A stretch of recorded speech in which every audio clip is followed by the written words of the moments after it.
हाजी सबू सिद्दीक ने अपनी शुगर फैक्ट्री पूरी तरह से बंद कर दी। ये फैक्ट्री इतनी बड़ी थी कि इसके जरिए बनाई गई शुगर पूरे इंग्लैंड में इस्तेमाल की जाती थी। बहुत कम लोग जानते हैं कि बाटा कंपनी भी मुसलमानों की थी, जिसे असहयोग आंदोलन के दौरान एक अंग्रेज ने खरीद लिया था। आपको ये जानकर शायद हैरानी हो कि भगत सिंह का केस लड़ने वाला शख्स भी एक मुसलमान था। बैरिस्टर आसिफ अली ने भगत सिंह का केस तब लड़ा जब कोई भी भगत सिंह का साथ देने को तैयार नहीं था। इंकलाब जिंदाबाद का नारा देने वाले हसरत मोहानी भी एक मुसलमान थे। उन्होंने ही भारत की आजादी की रूपरेखा तैयार की थी। इतिहासकारों के मुताबिक 1857 में होने वाले विद्रोह में 50,000 उलमाओं को फांसी दी गई और लाखों मुसलमान सरेआम कत्ल कर दिए गए। 1857 में दिल्ली से लेकर कलकत्ता की रोड पर ऐसा कोई पेड़ नहीं था जिस पर मुस्लिम उलमाओं की लाशें न टंगी हो। मुसलमानों ने ही भारत की आजादी के लिए पहली जंग लड़ी। मैसूर के सुल्तान हैदर अली और उसके बेटी टीपू भारत की आजादी के लिए शहीद होने वाले पहले शासक थे। मशहूर क्रांतिकारी अशफाकुल्लाह खान सबसे कम उम्र में फांसी पाने वाले भारत के पहले व्यक्ति थे। बहुत कम लोग जानते हैं कि जय हिंद का नारा एक मुसलमान आबिद हसन सफानी ने दिया था। ये नारा आज भी भारतीय सेना और शासकीय प्रणाली में सम्मान स्वरूप इस्तेमाल किया जाता है। तिरंगे का निर्माण करने वाली सुरैया तैयब जी भी एक मुसलमान थी। उन्होंने ही भारत के राष्ट्रीय ध्वज को वर्तमान रूप दिया था। कानपुर में पैदा होने वाले अजीमुल्लाह खान ने ही मादरे वतन भारत की जय का नारा दिया था, जिसमें बाद में कुछ सांप्रदायिक लोगों ने माता शब्द को जोड़ दिया। आपको ये जानकर शायद हैरानी हो कि भारत का पहला राष्ट्रीय गीत अजीमुल्लाह खान ने ही लिखा था। बहुत कम लोग जानते हैं कि मौलाना कासिम नानोतवी ने दारुल उलूम देवबंद की स्थापना अंग्रेजों को भारत से निकालने के लिए की थी। इस मदरसे का मकसद देश में ऐसे नौजवानों को पैदा करना था जो भारत की आजादी में योगदान दे सकें। रेशमी रुमाल आंदोलन की शुरुआत करने वाले मौलाना महमूदुल हसन और मौलाना उबैदुल्ला सिंधी दारुल उलूम देवबंद के ही छात्र थे। मौलाना उबैदुल्ला सिंधी ने सुभाष चंद्र बोस के साथ मिलकर भारत की पहली अस्थायी सरकार की स्थापना की थी और वह भारत के पहले गृह मंत्री भी थे। आपको ये जानकर शायद हैरानी हो कि मौलाना महमूदुल हसन ने ही 1920 में गांधी को महात्मा का लक़ब दिया था। उनका ये नाम इतना मशहूर हुआ कि पूरी दुनिया में गांधी महात्मा गांधी के नाम से जाने जाने लगे। महमूदुल हसन ने ही हकीम अजमल खान के साथ मिलकर 1920 में जामिया मिलिया इस्लामिया यूनिवर्सिटी की स्थापना की थी, ताकि भारतीय शिक्षा तंत्र को अंग्रेजों के चंगुल से आजाद करवाया जा सके। आपको ये जानकर शायद हैरानी हो कि काला पानी जैसी दर्दनाक सजाओं को पाने वाले 90% से अधिक लोग मुसलमान थे। अंडमान निकोबार में आज भी सबसे ज्यादा कब्रें मुसलमानों की हैं। मुसलमानों के अलावा दूसरे लोगों ने काला पानी से बचने के लिए न सिर्फ माफीनामे लिखे बल्कि अंग्रेजों की मुखबिरी भी की।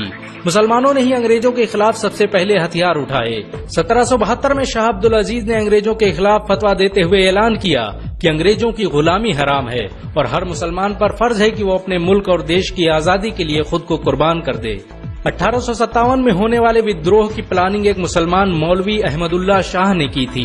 वो भारत के अकेले इंसान थे जिन पर अंग्रेजों ने 50,000 रुपए का इनाम रखा था। यह रकम इतनी बड़ी थी कि राजा जगन्नाथ ने पैसों की लालच में आकर अहमदुल्ला शाह की मुखबरी कर दी और अंग्रेजों ने उन्हें शहीद कर दिया।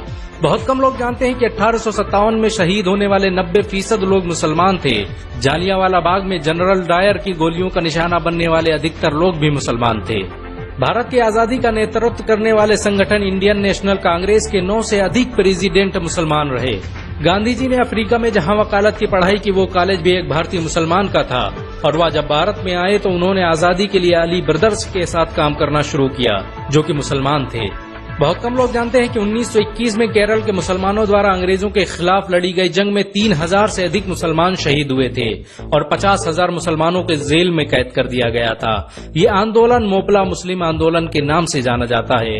1942 में शुरू हुए भारत छोड़ो आंदोलन की रूपरेखा मौलाना अबुल कलाम आजाद ने तैयार की थी।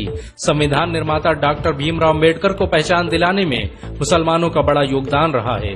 1946 में जब भीमराव अम्बेडकर दलित होने की वजह से इलेक्शन हार गए तो बंगाल मुस्लिम लीग ने उन्हें मुस्लिम इलाके से इलेक्शन लड़ने की दावत दी। इस तरह भीमराव अम्बेडकर संविधान सभा का हिस्सा बन सके। अगर मुसलमान भीमराव अम्बेडकर को इलेक्शन न जिताते तो उन्हें कभी भारत के संविधान को लिखने का मौका न मिलता। भारत की आजादी के लिए सबसे ज्यादा लेख, शायरी, गीत और किताबें मुसलमानों ने ही लिखी। अल्लामा इकबाल के जरिए लिखा गया सारे जहां से अच्छा आज पूरे भारत में गाया जाता है। आपको ये जानकर शायद हैरानी होगी कि देश के लिए शहीद होने वाला पहला पत्रकार मौलाना मीर बाकर एक मुसलमान था। भारत की आजादी के लिए मुस्लिम राजाओं और महाराजाओं ने अपने खजाने खोल दिए। कोलकाता के हाजी उस्मान सईद ने अपना सब कुछ भारत की आजादी के लिए कुर्बान कर दिया। हाजी उस्मान की अमीरी का अंदाजा इसी बात से लगाया जा सकता है कि 1920 तक कोलकाता में बनने वाला हर स्कूल और हर बड़ी बिल्डिंग उन्हीं की थी। कोलकाता के पहले सुपर स्टोर कैश बाजार की बुनियाद हाजी सईद ने ही रखी थी, लेकिन बाद में उन्होंने अपनी सारी दौलत देश को दान कर दी और खुद एक किराए के घर में रहने लगे। अमीर हमजा और अब्दुल हबीब यूसुफ मरफानी जैसे मुसलमानों ने अपनी अरबों रुपये की संपत्ति देश की आजादी के लिए कुर्बान कर दी। सुभाष चंद्र बोस द्वारा अफगानिस्तान में स्थापित की गई सरकार में 9 में से 5 मंत्री मुसलमान थे। भारत की आजादी के लिए देश भर में मौजूद मस्जिदों को किलों की तरह इस्तेमाल किया गया। इन मस्जिदों में सुबह शाम हर वक्त भारत की आजादी के लिए ऐलान हुआ करते थे। आजादी के वक्त कोई मस्जिद ऐसी नहीं थी जिसकी दीवारों पर मुसलमानों का खून न लगा हो। इन सब के अलावा ऐसे करोड़ों मुसलमान हैं जिन्होंने भारत की आजादी और उसकी अस्मिता के लिए अपना सब कुछ कुर्बान कर दिया। सच तो ये है कि भारत की आजादी मुसलमानों के बगैर मुमकिन न थी। भारत आज भी आजादी के लिए मुसलमानों का एहसानमंद है।